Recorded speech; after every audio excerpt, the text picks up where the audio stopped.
pain gets worse in the setting of opioid therapy. Simply speaking, patient comes in pain, you give an opioid, and they're just screaming like there's no tomorrow.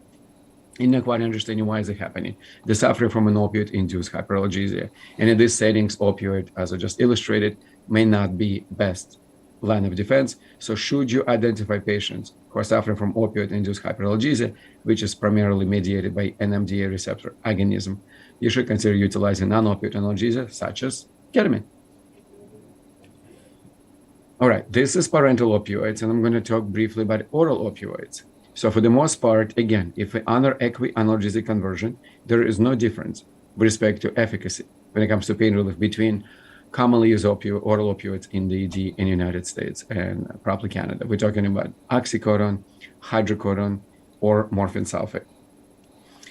And traditional teaching from believer into it that when you consider prescribing an opioid at discharge from the ED in the United States, you should use the lowest effective dose and the shortest duration of time. And I usually limit my prescription to tops 3 days. More than that, that's not really warranted. And again, I'm combining them with non-opioid therapies and non-pharmacological therapies as well. What's important to reemphasize that oral opioids do differ in their ability to, again, penetrate blood-brain barrier, activate release of dopamine in the midbrain, and consequently cause euphoria. And from potential of severely euphorogenic opioid, I just want to let you know that oxycodone is the most abused, misused, diversion prone, and the opioid of choice when it comes to misusing it and developing opioid use disorder. On a range of 60 to 75% of patients who are subject or people with the existing opioid use disorder clearly pointing towards the fact that oxycodone was the inciting agent. There was initial opioid that they received with the ED existing opioid use disorder, clearly pointing and that's towards the fact of self-destruction.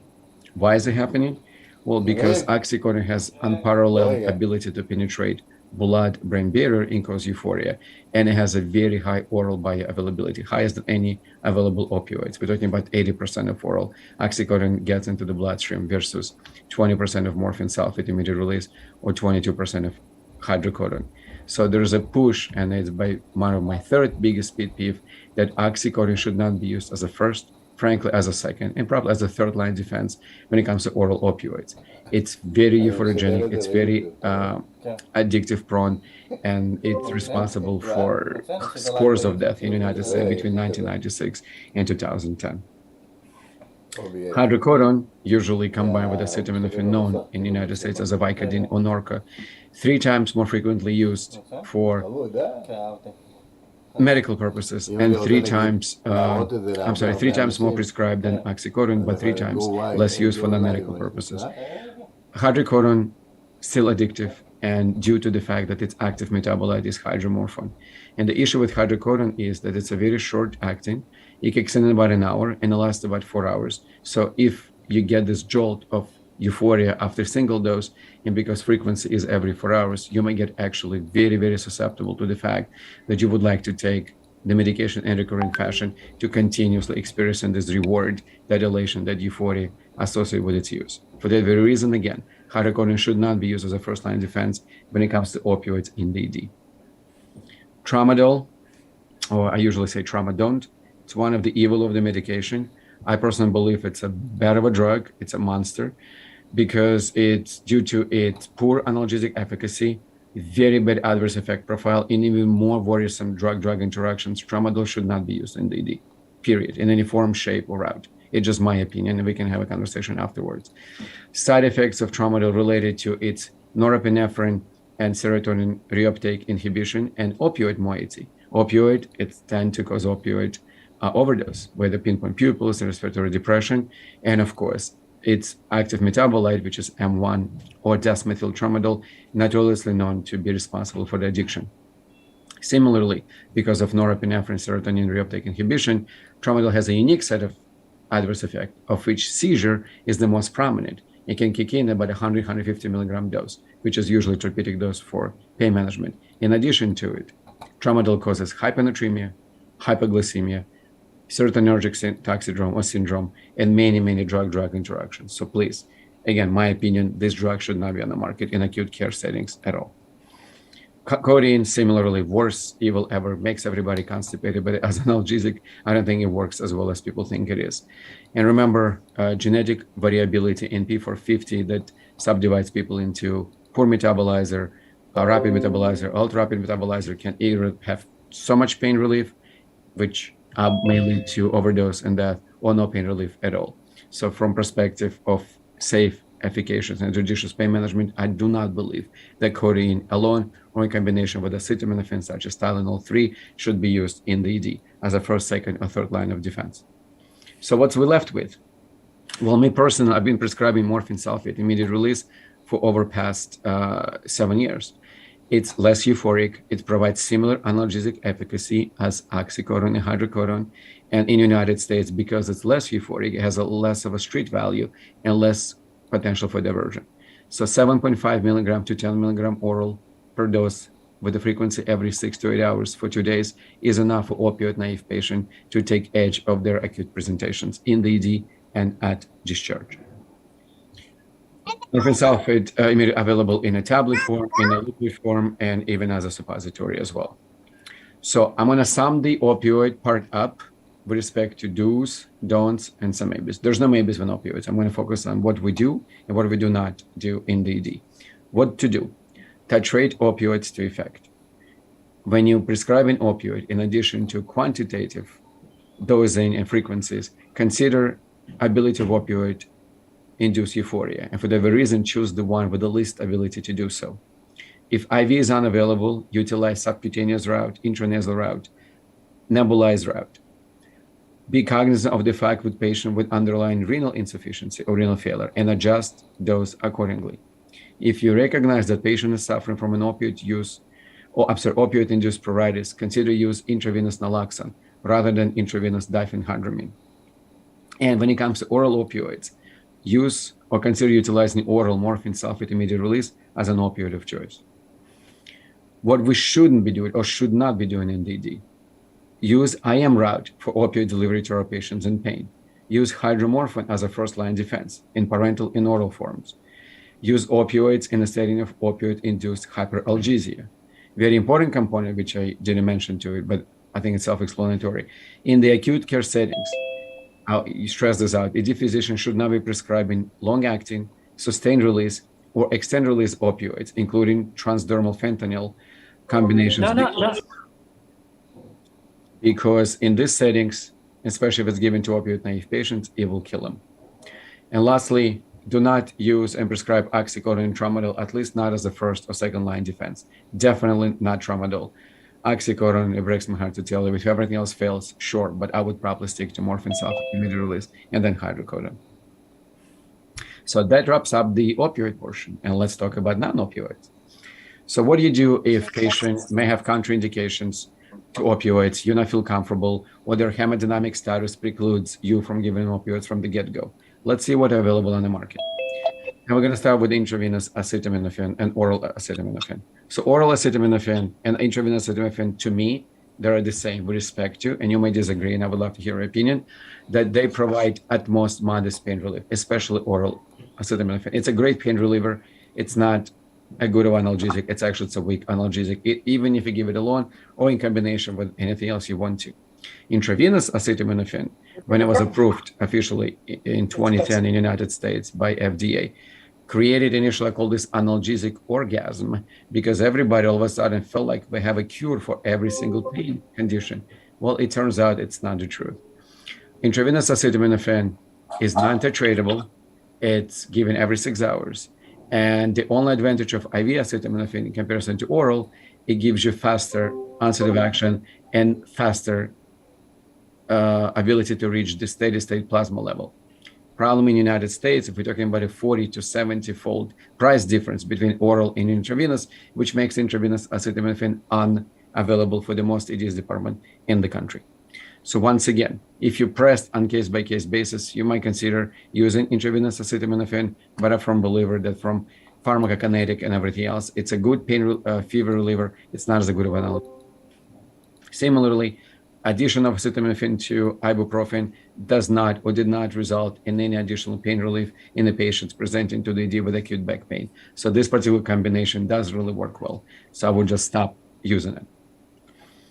Lastly, some of you may not know, just recently, almost 6 months ago, FDA approved dual action pill that contains acetaminophen and ibuprofen in one capsule, despite the fact that data and literature clearly stated that this combination doesn't work as good or does not provide any analgesic superiority over ibuprofen by himself. Non-steroidal anti-inflammatory medications. We use them all the time. We're very familiar with it. We know what to do. The only thing is I just want to emphasize that if you consider utilizing NSAIDs at discharge from your ED department, consider utilizing lowest effective dose for the shortest period of time. Why? Because NSAIDs are not devoid of adverse effect, and we're all familiar with the duration therapy directly related to development of gastrointestinal pathologies such as gastrointestinal hemorrhage. It's affecting kidneys, it's affecting heart. So they're not benign medication. What we need to remember and what we need to know that NSAIDs as a class, they have this pharmacological phenomenon known as ceiling effect, which means there is a certain dosing threshold beyond which any additional dose of NSAIDs will not result in analgesia. However, any increase in the further dose will bring more anti-inflammatory component to the NSAID, which is directly related to a adverse effect. So for that very reason, I strongly encourage every one of us and my fellow colleagues, if you don't know this by now, utilize analgesic ceiling dosing when it comes to using NSAIDs in the ED. One of the most important things they usually try to tell is that in a setting of acute tissue injury, the degree of inflammation will be easily offset by the analgesic ceiling dose of NSAIDs. You do not need to go to the full anti-inflammatory dose. You're not treating osteoarthritis. You're not treating rheumatoid arthritis. You're treating acute pain. And analgesic ceiling dose, it's plenty. And here's an example. Analgesic ceiling dose for ibuprofen is 400 milligram per dose. For pain, for fever, maybe 600. For inflammation, 800. Analgesic ceiling dose for naproxen is 220. For fever and pain, maybe 500 and more. Ketorolac, frequently used parenteral and oral NSAID, regardless of a dosing regimen, it's 10 milligram per dose. And diclofenac is 50. Another thing that I just want to bring to your attention is there's an entity in pharmacology called NSAIDs rotation. And the reason I'm bringing this up is that sometimes when one subclass of NSAID doesn't work, before you switch to opioids or you declare that this NSAID's useless, consider utilizing different subclass. Great example, patient comes in with a 3-day history of lower back pain, did some heavy lifting, they've been taking ibuprofen and no relief. And they're asking you what to do. Before you give him opioids, before you do something else or declare that NSAIDs don't work, switch them to diclofenac because it's a different subclass. The end pathway, which is inhibition of COX-1, COX-2 enzymes, are the same, but the pathway to get to it is different. And maybe you'll benefit patient by switching him to different NSAIDs, again, for the 2 to 3 days. Lastly, strongly consider utilizing topical NSAIDs, my favorite drug of choice for patients, specifically for musculoskeletal pain, acute and chronic. Diclofenac is a magic, and I'm very happy right now we have over-the-counter in the United States. Use it liberally, and especially for patients who have contraindications to systemic use of NSAIDs, such as GI bleed, renal problem, or heart problem. Few words on ketamine, that's my baby, and if I'm lucky enough to maybe do this again for you, I would love to dive into more details. Dissociative dose ketamine, known as a low-dose ketamine, analgesic dose ketamine, has been found to be very beneficial in managing a variety of acute painful condition and, frankly, exacerbation of chronic painful condition in the ED and pre-hospital arena. Rate-limiting factor for ketamine analgesia is a significantly high rates of minor but bothersome adverse effect. Particularly, I call them psychoperceptual side effect, which is described as a feeling unreality or dizziness. And for that very reason, in order for you to offset this type of side effects, never push ketamine for pain. Utilize short-term infusion over 15 minutes to 30 minutes by using 0.1 or 0.3 milligram per kilogram dosing range. Your adverse effect will drop somewhere between 40 to 60%. Similarly, for patients who may have exacerbation of chronic condition or they're in a mortal acute pain and you believe that single dose of ketamine may not be enough, consider utilizing a continuous ketamine infusion at 0.15 to 1.5 mg per kilo per hour for duration of their stay in the emergency department. And frankly, if they need to be admitted, continue on the floor if you can. And lastly, in a situation when intravenous accesses are not readily available or unobtainable, please consider utilizing subcutaneous route of ketamine delivery, intranasal route, and nebulized route by using breath-actuated nebulizer, with the dosing is presented on the slides. Local anesthetics. It's probably, one of those magic pills that we have in our disposal, and we are talking about topical, local, regional, and systemic local anesthetic. Both amides and esters blocking non-compatible sodium channels, and they provide great deal of anti-inflammation, anti-hyperalgesia, and of course, pain relief. Lidocaine patch, lidocaine cream, we're using for acute and chronic painful condition with and without neuropathic component to it. Viscous lidocaine, we're using some oral pathology, either as a swish and swallow, some gargling stuff. And there's a data coming up, and I'll touch base in a second, on systemic use of lidocaine for pain control in the ED. We're using ultrasound-guided nerve block for any type of variety of musculoskeletal pain. And I usually say if there's a nerve, it must be blocked. Data clearly showed that by using ultrasound-guided nerve block with local anesthetic, pain gets better exponentially. First-time success rate by using ultrasound guidance is phenomenal, and you can almost avoid or definitely decrease a need for opioid as a rescue if you use an ultrasound-guided nerve block. We can use trigger point injections, paraspinal injections. Recently, we can use lidocaine as a part of the sphenopalatine ganglion block for treating headaches or migraine headache. So applications are myriad, and the medication works. What I want to briefly talk about is role of systemic, or let's say intravenous lidocaine, for managing renal colic patients. 7 trials, all of them were conducted in Iran, never been replicated, validated, or reproduced. And data initially showed very good, promising results, but subsequent studies conducted in the United States where lidocaine given intravenously was compared to ketorolac, or combination of ketorolac and lidocaine was found to be inferior and significantly inferior to parenteral ketorolac in managing pain of renal colic. Similarly, data on using ketamine for acute back pain and acute headache was not conclusive enough. Therefore, at present, I cannot recommend using lidocaine. Data on the first line defense for back pain and acute headache, such as back pain, headache, or renal colic. In a situation when patients have contraindication to either opioids or NSAIDs, you might consider utilizing this medication only on case-by-case basis, honoring potential for adverse effect and neurotherapeutic index. Anti-dopaminergic, right, or neuroleptics such as metoclopramide, prochlorperazine, droperidol, and haloperidol have been used extensively. I like this drug. They've been very beneficial and very useful to managing patients presenting to the ED with acute migraine headache, with intractable nausea and vomiting, chronic abdominal pain, or cannabis-induced hyperemesis syndrome. And they're frequently utilized either alone or in combination with non-opioid and opioid analgesia, and have a great track of records of working very well. Similarly, steroids, not so much, but let's say dexamethasone given in patients with migraine headache reduces recurrence of the headache at 48 hours nearly by 60%. Medrol dose spike occasionally may be prescribed to patient with a sciatica, should we find this patient in the ED, and topical steroid cream can alleviate some pain associated with dermatological pathology. Lastly, there was a great deal of push over the past 5 years on using anticonvulsant, such as neuroantin, gabapentin, or pregabalin. I personally believe this medication should not be used in the ED, because regular traditional ED physician may not know how to titrate this medication. But more importantly, recent data clearly showed in the United States this medication become very abuse prone, specifically gabapentin. It has been used as an opioid potentiator. Combination of opioid and gabapentin results in significantly more prominent euphoria with subsequent very bad respiratory depression. For that very reason, I cannot recommend gabapentin to use routinely in the ED. Unless patients suffering from neuropathic pain and you have a proper follow-up and you know how to titrate this medication, go for it. Until then, I would rather not.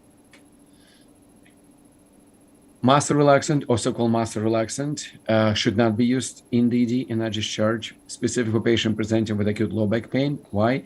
Because 7 trials that come out of Montefiore Medical Center up in the Bronx in New York clearly showed that adding this medication to either naproxen or ibuprofen did not result in superior analgesia and did not result in improved functional status at 1 week and 4 week post-medication administration.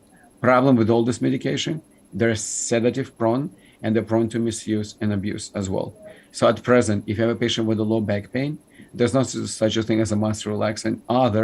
It's one of my mentor jokes. Unless you give a patient succinylcholine bicuronium, this is the muscle relaxant of choice. This medication should not be used regularly on patient presented with a muscle strain or muscle sprain related to the acute back pain.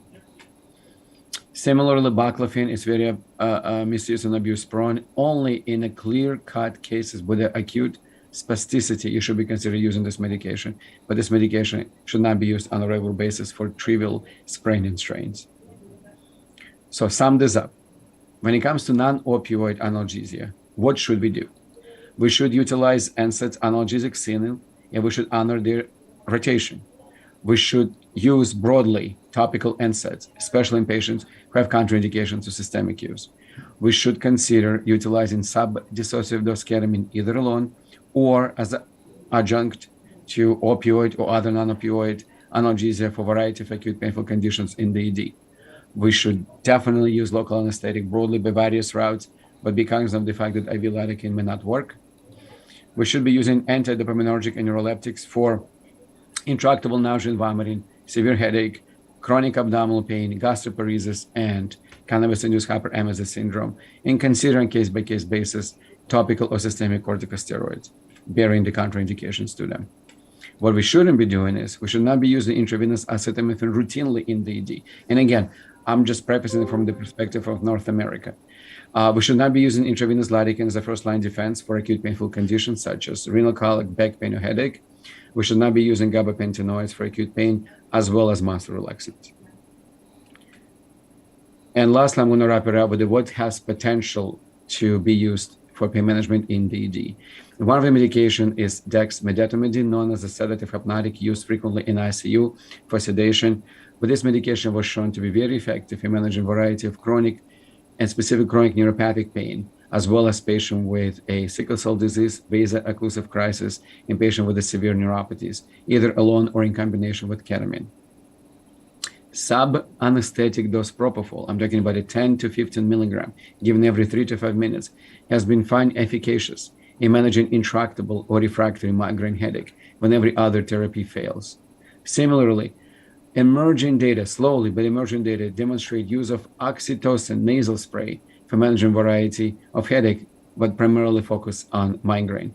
And new medication, Oragepant, those calcium gene-related peptide antagonist, has been sort of taken market in the United States by the storm with respect to managing and preventing migraine headache. So I'm going to sum this up. We all are here right now. We are EM algaiatrists. We're incredible physicians and we have our titles. We're taking care of patients in pain and we are expert in what we do. And we have amazing chest, the treasure chest that we have, our analgesic armamentarium. We had a variety of therapeutic modalities, some of them non-pharmacologic, some of them pharmacologic, and we know the evidence and we understand the pain-specific, pain syndrome targeted approach. And because of it, we can provide safe, judicious, and effective pain management in pre-hospital arena, in the ED, and at discharge. And on this note, I want to thank you so much for giving me an opportunity to do this presentation for you today. And if we have some time, I'll be more than happy to take questions. Thank you. Thank you. Could you elaborate a little more about the tramadol in the ED, please? Yes. So tramadol, the drug initially, which was misbranded in the United States as a very potent opioid analgesic that is devoid of addictive properties, unfortunately did not live up to the expectations.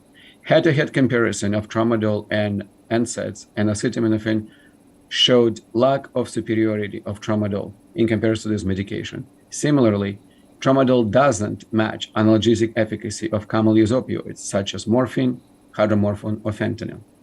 Tramadol is a drug with a dual mechanism of action. The main analgesic efficacy comes from the non-competitive blockade of norepinephrine and serotonin reuptake. And second part comes out of the opioid agonism. But because of this unique dual mode of action, you never know how tramadol is going to behave in the body. it's very susceptible to the same variation in genotypes when it comes to P450. Some people can be ultra-rapid metabolizer, some people can be non-metabolizer or poor metabolizer. But horrific part of the tramadol is that if it's a shadiest analgesic on the market with the side effects related to seizures, hypoglycemia, hyponatremia, serotonergic syndrome, and multiple drug-drug interactions, I firmly believe this medication does not deserve a place in the pain management in at least an acute care setting. Thank you. Appreciate it. My pleasure. Okay, Sergey, that was an amazing summary in 45 minutes of most of the pain modalities that we use in the emergency department. Any other questions?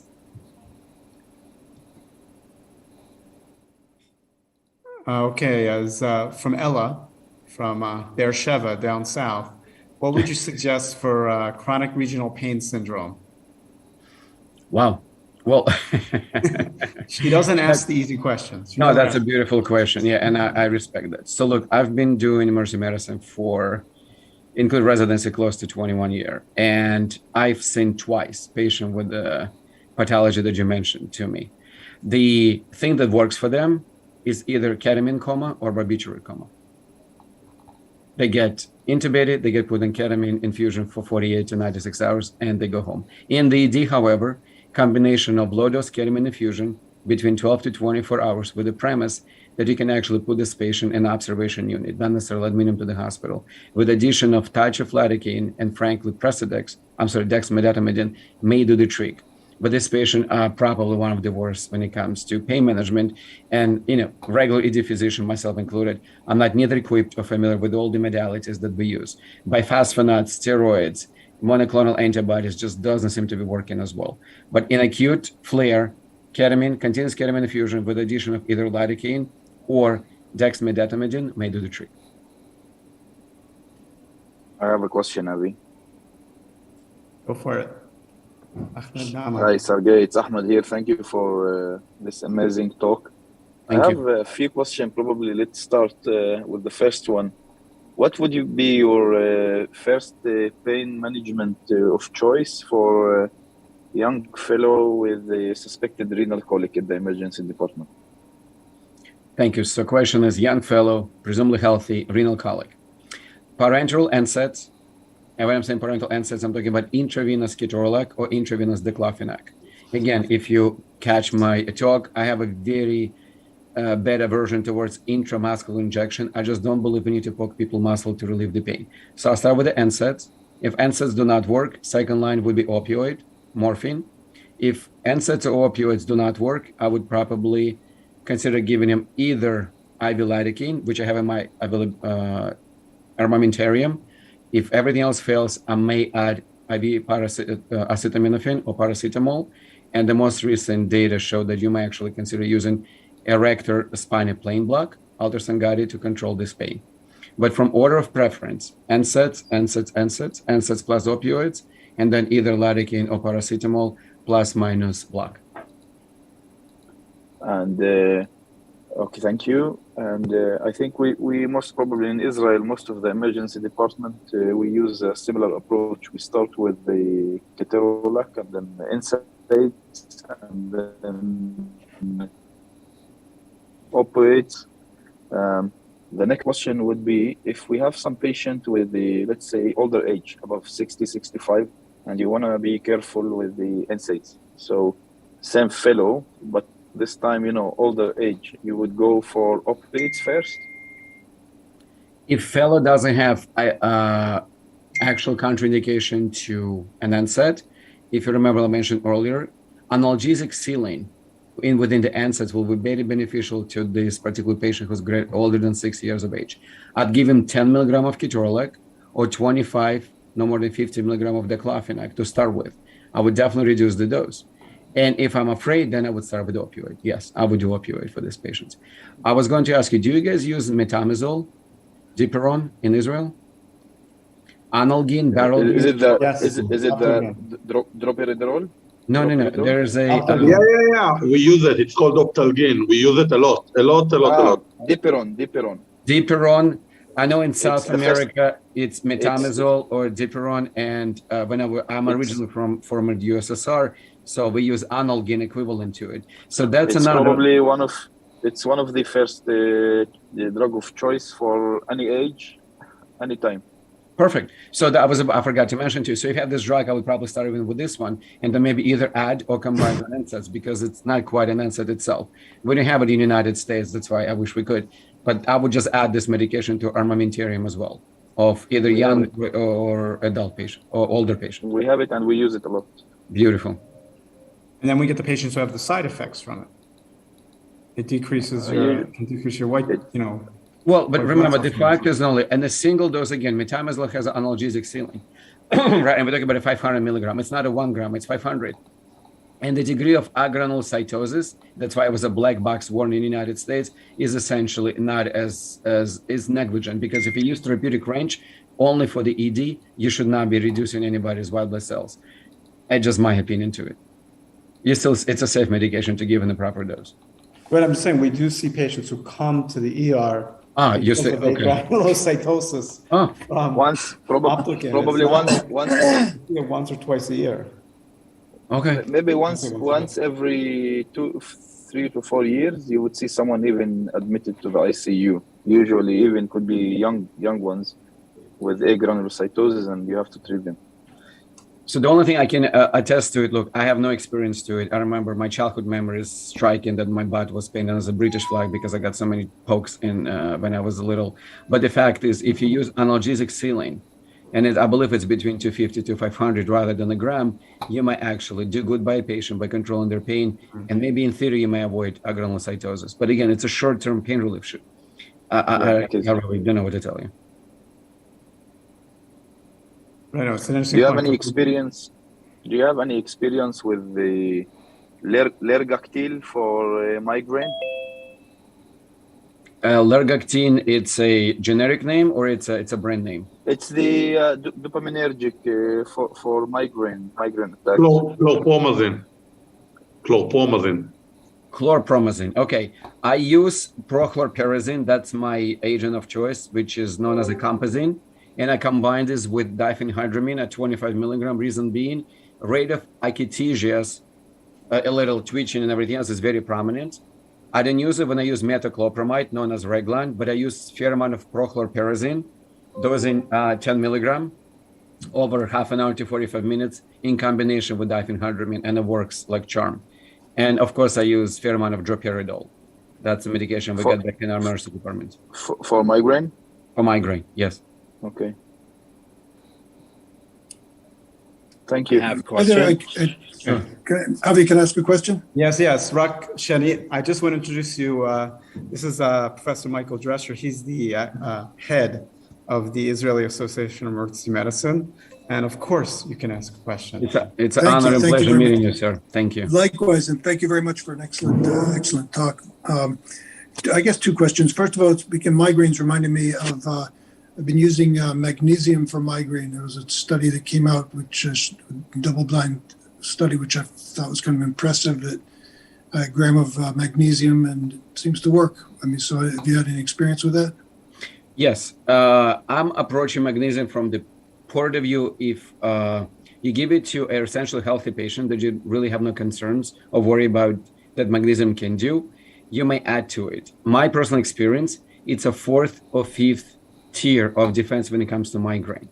I've been sort of in exchange via email with one of the prominent headache researcher who's classically described role of magnesium in patient with migraine whose ionized level of magnesium is very low.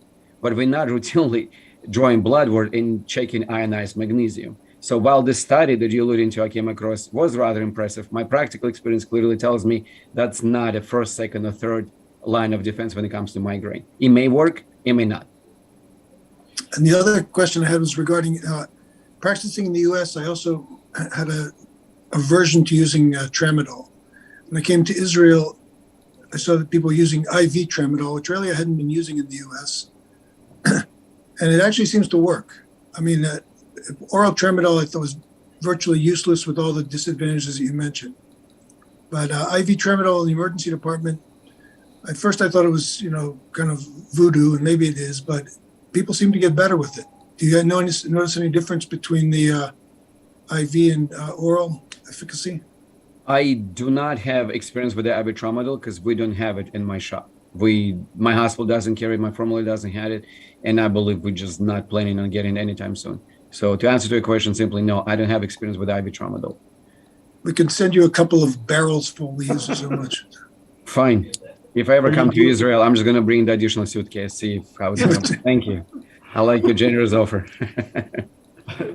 I have a Some question. Alpha-Gin and some tramadol.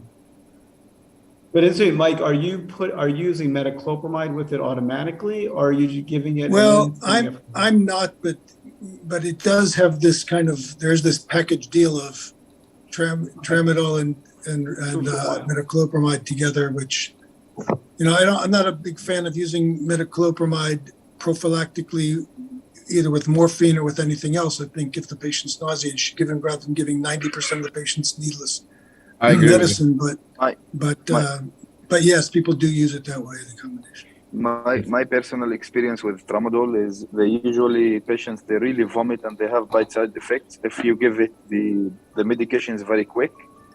But if you just put it for half hour or even 40 minutes and you give it slowly, 80-90% of the time they won't have any side effects. I love what you're saying, and it's been my teaching. Anytime you give, let's say, morphine, because we use morphine, hydromorphone, fentanyl, and if you give somebody morphine greater than 6 milligram, I strongly encourage everyone to give it as a slow infusion over 10 to 15 minutes. Analgesia essentially the same, but rate of adverse effects significantly less. So if you can drip the medication, drip it. Give it slow infusion. It's always beneficial. I have a question. Hi, this is Wasim from Hadassah Ain Karim. What do you suggest for good effect of treating drug of choice treating burns? Opioids, ketamine, and ultrasound-guided nerve blocks. If pain gets really severe, then I would use combination of ketamine. We're talking about ICU level care, ketamine and dexmedetomidine. But in the ED, opioids plus ketamine, ketamine alone, opioids alone, but usually opioids plus ketamine, and you might consider using nerve block. If it's isolated extremity burn, pain goes away exponentially. It's very beneficial for that. Okay, thank you. Pleasure. Have you found success with hematoma blocks as well? Yes, I do, but not as much as actual nerve block. It's just hematoma block. It's very easy, and if you complement this with either oral load of NSAID or even oral opioid, you probably be able to achieve acceptable level of pain that you can reduce the bone and cast it and splint it. Yeah, I use them. I like them. Yeah, it is. And what about any other questions? Patients who have, let's say, peptic ulcer disease, and what's your experience with using like atoracoxib and atoracoxib? So I do not use COX-2 inhibitors at all. If I really press to use an NSAID, and if it's a musculoskeletal pain, I switch to topical from the get-go. Occasionally, we can use a H2 PPI combination with the NSAIDs, even though it hasn't been shown to be very useful. You use some sort of gastric protective agent, and you use lowest dose, analgesic dose of an NSAID that can have lesser degree of gastric problems, such as ibuprofen. But if patient cannot tolerate this, I would switch to topical NSAIDs. And I have no experience using COX-2 inhibitors, no COX-6, none of the above. I don't know if we will use it in my emergency department. It would be more of, let's say, a discharging patients as opposed to actually giving it in the ER. I understand. I would use 3 days worth of ibuprofen, lowest effective dose, which is 400 milligrams 3 times a day, with some sort of gastric protection, either as PPI, either carfate, sucralfate, or even H2 blocker if I need. Wow. Any other questions? Wow. Sure, I would like to ask, and you were talking about combinations. Trauma patient healthy comes in. What combination would you use? And would you use ketamine and morphine? Would you use NSAIDs and morphine, NSAIDs and ketamine? what would be your first line of choice? I'm sorry, I missed the first part. What's the painful syndrome? What's the chief complaint? A trauma patient, multiple fractures, young, healthy. Non-intubated. For now, not intubated. No, Non-intubated. So yeah, ketamine opioid combination. Definitely ketamine and definitely opioid. I would probably start with the fentanyl, just one single dose to take the edge off, and put them on a continuous ketamine drip, and supplement with morphine as needed to move forward to it. But I would just drip them from moment thereafter. The Dimerstoban first medication goes as a ketamine drip. You load him with a 0.3 mg per kilo, and then you put him on the drip right away. Okay, thanks. Sure. Okay, it's after 9. Time for one last question. Okay, thank you so much. It was really a pleasure to. Thank you. I love this part. And, Dr. Alpert, thanks for having me, and all of you guys with the questions and participation. Thank you so much. Thank you. I mentioned Dr. Alpert. I'm going to send him my handout. I prepared the handout for this talk, and hopefully he'll be able to distribute them on you guys. So, and if you ever need anything else, just reach out to me directly. I'm on social media. I do some tweeting stuff, and my email is at smotov@mymoneyjustmed.org. Thank you so much for giving me this opportunity. It was really fantastic. And hopefully we'll be able to see you here one day in person. I can't wait. Okay, take care. Thank you, guys. Thank you so much. Stay safe. Have a good Bye-bye. evening. Bye.